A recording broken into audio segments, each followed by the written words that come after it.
বড় golden chance. আমাদেরকে যদি বলা হয় কি মসজিদেতে কেউ যদি তারাবি তোমরা নামাজ পড়তে আসবে তো 500 টাকা করে দেওয়া হবে, তো মসজিদ আর জায়গা খালি থাকে না, মসজিদ ভরে যাবে, বাইরেও ভরে যাবে, পয়সা পাচ্ছে ওখানে দেখতে পাচ্ছে। তো আল্লাহ রসুল বলছে, আল্লাহ বলছে 1500 নেকি দেওয়া হবে। তো আল্লাহ রসুলের ওয়াদার প্রতি আমাদের বিশ্বাস নেই।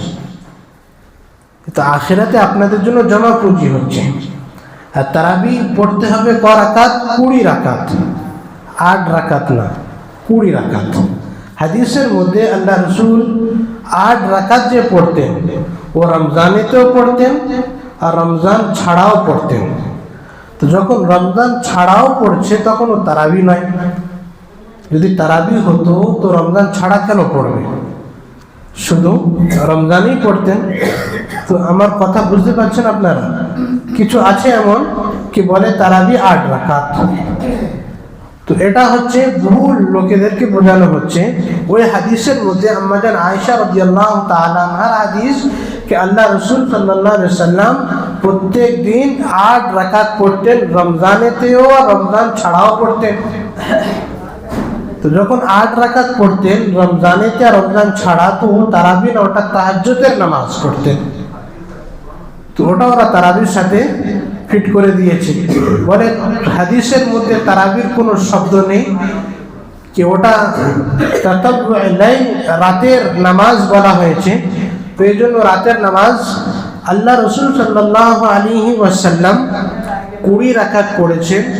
সাহাবারা দেখেছেন হযরত ওমর, উসমান, আলী, আবু বকর ওনারা 20 রাকাত পড়েছেন।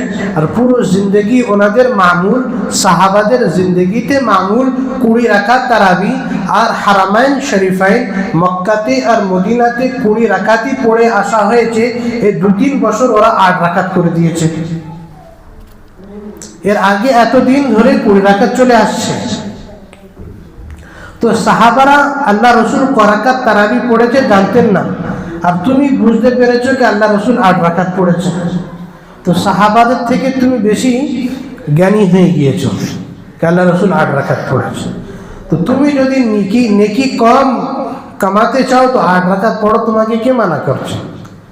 আমরা তো 20 রাকাত পড়বো, আমরা তো সাহাবাদের অনুসরণ করে চলবো, আমরা তো আল্লাহ রসুলের অনুসরণ করে চলবো। এই জন্য তারাবি 8 রাকাত পড়তে হবে, পুরো মাস পড়তে হবে। আর 1 রাকাতের 1 সিজদার সওয়াব 1500 নেকি।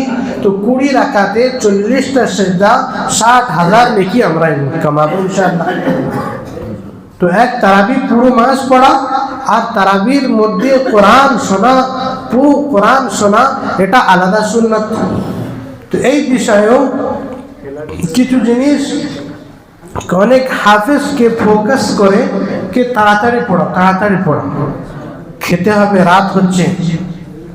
তুমি সারা 11 মাস খেলে, 11 মাস রাতে ঘুমোলে, 11 মাস টাইম করলে, আর 1 মাস আল্লাহর জন্য তুমি দিতে পারবে না? আল্লাহ রসুল সাল্লাল্লাহু আলাইহি ওয়াসাল্লাম সাহাবী আল্লাহ রসুলের বিবিরা বলেন कि 1 মাস আল্লাহ রসুল বিছানায় আসতেন না, রাতে ঘুমোতেন না, সারা রাত ইবাদতে কাটিয়ে দিতেন। আমরা তো সারাদিন ঘরে আছি, কিছু সময় মসজিদে আসছি, কলিজা বার হয়ে যাচ্ছে দেরি হয়ে গেলে। আর এমন হাফেজ তারাবি পড়াচ্ছে মাঝখানে কিছুই মানে বোঝা যায় না, লাস্টে ইয়ালামু তালামু, ও মাঝখানে কি পড়ছে না পড়ছে বোঝা যায় না, লাস্টে অক্ষর বোঝা যাচ্ছে। তো এরকম তারাবি শুনলে তারাবি হবে না, যে পড়াচ্ছে তারও হবে না, আর যে শুনছে তারও হবে না। শব্দটা কমসে কম তার বোঝা যেতে হবে কি পড়ছে না পড়ছে।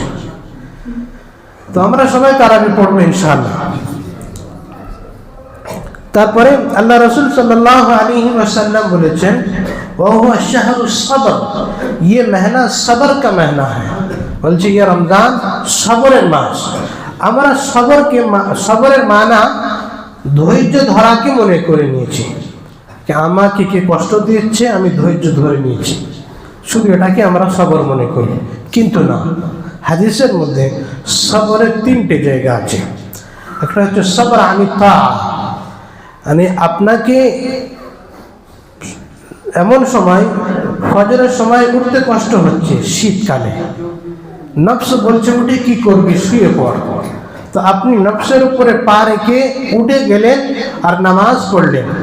রোজা রাখছেন, কষ্ট হচ্ছে, কিন্তু নফসকে বোঝাতে হবে কি আল্লাহর জন্য আমি রাখছি, এটা আমার জন্য ফরজ, আমাকে রাখতে হবে।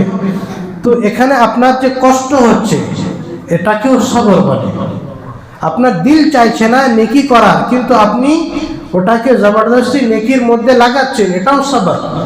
আর কিছু আছে সবর আনিশ ইনদাল মাআসিয়া, कि गुनाह के वक्त सब्र करना, कि अपना दिल চাইছে कि অমুক মেয়ে রাস্তা দিয়ে যাচ্ছে, আমি ওকে এক নজর চোখ তুলে দেখি, কিন্তু আপনি ভাবছেন कि আল্লাহ নারাজ হয়ে যাবে, আমার আল্লাহ রেগে যাবে, তো আপনি চোখটা নিচে লাভিয়ে নিলেন, এটাও সবর। দিল চাইছে কিন্তু দিলের উপরে পা রেখে, নফস চাইছে কি ওটা করো, নফস চাইছে হারাম খাওয়ার কথা বলছে, কিন্তু আপনি নফসের উপরে পা রেখে বলছেন না, হারাম খেলে আল্লাহ নারাজ হয়ে যাবে, তো আপনি ওখান থেকে নিজেকে কন্ট্রোল করছেন, এটাও সবর। কিন্তু আমাদের দিমাগে শুধু আছে কি যেটাকে কষ্ট দিল ধৈর্য ধরলাম, এর নাম সবর না। আল্লাহ রসুল বলছে সবরের বদলা হচ্ছে সওয়াবুহু আল জান্নাহ, ওর সওয়াব ওর বদলা জান্নাত। জাযাহুম বিমা সাবারু জান্নাতাও ওয়া হারিরা, আল্লাহ বলছে যারা সবর করে, যারা ধৈর্য ধরে, ওর সওয়াব ওর বদলা হচ্ছে জান্নাত, আর ও জান্নাতেই যাবে, প্রবেশ করবে, ডাইরেক্ট জান্নাতে চলে যাবে। তো সবর, এটা মাস রমজান মাস সবরের মাস। তো আল্লাহ রসুল সাল্লাল্লাহু আলাইহি ওয়াসাল্লাম বলেছেন ও শাহরুল মুওয়াসাত, এ গমখারি কা মহিনা है, বলছি দুঃখ বাটার মাস। कि তুমি খিদে আছো, তো খিদের জ্বালা খিদের ব্যথা তুমি বুঝতে পারছো, তো তোমার আশেপাশে তোমার পড়োশি ওরা খেতে পারে না, তো দুঃখটা তুমি বুঝতে পারবে, তো তুমিও খাচ্ছ, ওকেও দাও। আল্লাহ রসুল বলেছেন তোমরা যখন রান্না করবে তরকারিটা একটু বাড়িয়ে দেবে, ঝোলটা বাড়িয়ে দেবে, তোমার পাশে তোমার পাড়া প্রতিবেশীতে একটু বন্টন করে দিয়ে আসো, ঝোলটা বাড়িয়ে দাও। আর আজকের এমন হয়ে গেছে ফ্রিজ এসে তরকারি বেঁচে গেলে ফ্রিজে ঢুকিয়ে দাও, আর পাড়া প্রতিবেশী দিয়ে কি হচ্ছে, রাত্রে খাবো, রাত্রে না বেঁচে গেলে সকালে খাবো। তো যেটা মহাব্বত ছিল আজকের মহাব্বত সব শেষ হয়ে গিয়েছে। তারপরে আল্লাহ রসুল সাল্লাল্লাহু আলাইহি ওয়াসাল্লাম বলছে শাহরুল ইজাদু ফীহি रिस्कुल मुमिन, कि ये महीना ऐसा है जिसमें ईमान वाले का रिस्क को बढ़ा दिया जाता है। যে মাস এমন কি ঈমান ওয়ালাদের রোজিকে আল্লাহ বাড়িয়ে দেয়। আমরা চোখে দেখছি কি গরিব থেকে গরিব, যারা সারা বছর ফল খেতে পায় না, খেজুর খেতে পারে না, কিন্তু ওদের দস্তরখানাতেও ফলও জোটে, খেজুরও জোটে, ভালো মন্দ একটু খেয়ে নেয়। অনেক বলে রমজান মাসে খরচা বেশি হয়, কিন্তু খরচা যেমন করছো আল্লাহ তেমন তার মধ্যে বরকতও দিয়ে দিচ্ছে, কেমন ভাবে ব্যবস্থা করছে, কেমন ভাবে জোগাড় হয়ে যাচ্ছে আপনিও বুঝতে পারছেন না। তো আল্লাহ রসুলের ওয়াদা कि अल्लाह ए रमजान मासे ईमान वालाদের রোজির মধ্যে আল্লাহ বরকত দিয়ে দেয়, রোজিকে বাড়িয়ে দেয়। तो এজন্য আল্লাহ রসুল আগে বলছে कि मन फत्तर फीही साइमन, जो कोई किसी रोजेदार को रोजा से इफ्तार कराए, যে কোনো রোজাদারদের ইফতার করানো, কানা লাহু মাগফিরাতুন লিযুনুবিহি, তো আল্লাহর সমস্ত গুনাহকে মাফ করে দেয়। কোন রোজাদারদের ইফতার করানো আল্লাহ ওর গুনাহ মাফ করে দেয়, ওয়া ইতকু রাকাবাতিহি মিনান নার, আল্লাহ ওকে জাহান্নাম থেকে আজাদ করে দেয়, জাহান্নাম থেকে মুক্তি দান করে। এক নম্বর হচ্ছে আল্লাহর গুনাহ মাফ করে, দুই নম্বর জাহান্নাম থেকে ওকে মুক্তি দান করে। ওয়া কানা লাহু মিসলু আজরি মিন গায়রি আন ইয়ানতাকিসা, कि और गुनाह माफ और जहन्नम থেকে আজাদি। আর যে রোজাদারকে ইফতারি করানো, ও রোজাদারের সওয়াব যতটা রোজা রেখেছে ওর রোজার যত সওয়াব একে পুরো সম্পূর্ণ সওয়াব দেওয়া হয়, কিন্তু যে রোজা রেখেছে ওর সওয়াবের মধ্যে আল্লাহ কিছু কমই করে না। অনেকে ভাবে আমি ইফতার করলে আমার রোজার সওয়াব চলে গেল, না, তোমার সওয়াব তোমারই থাকবে, কিন্তু আল্লাহ এত বড় আর আল্লাহ এত দয়ালু আর এত করিম যে ওর সওয়াব তোমাকেও দিচ্ছে, কিন্তু ওর সওয়াবের মধ্যে একটু কিছু কমই করে না। তো কত বড় জিনিস।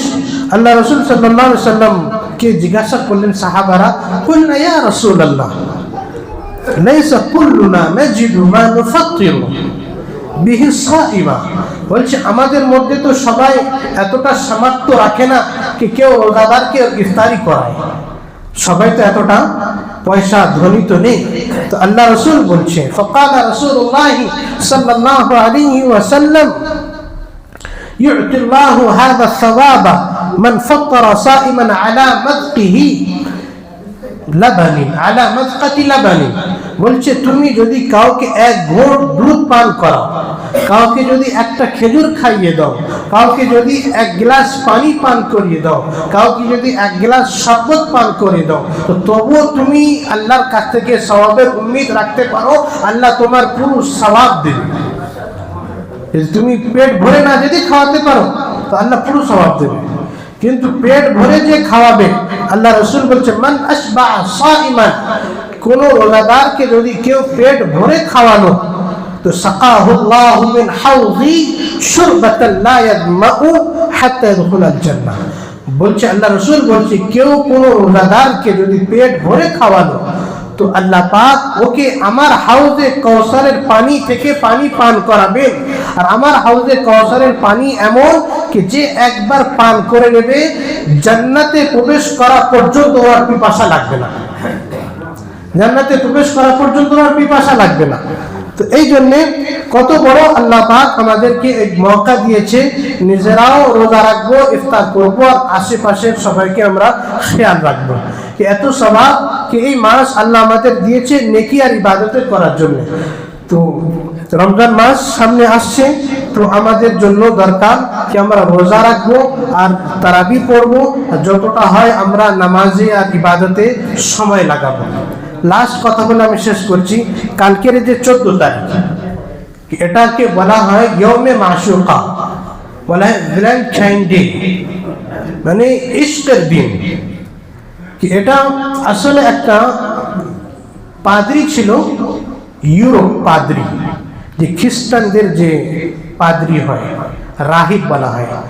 খ্রিস্টানদের মাযহাবেতে বিয়ে করা জায়েজ নেই, যারা রাহিব হয় মানে ওদের যারা গুরু হয় ওদের বিয়ে করা জায়েজ নেই ওদের ধর্মতে।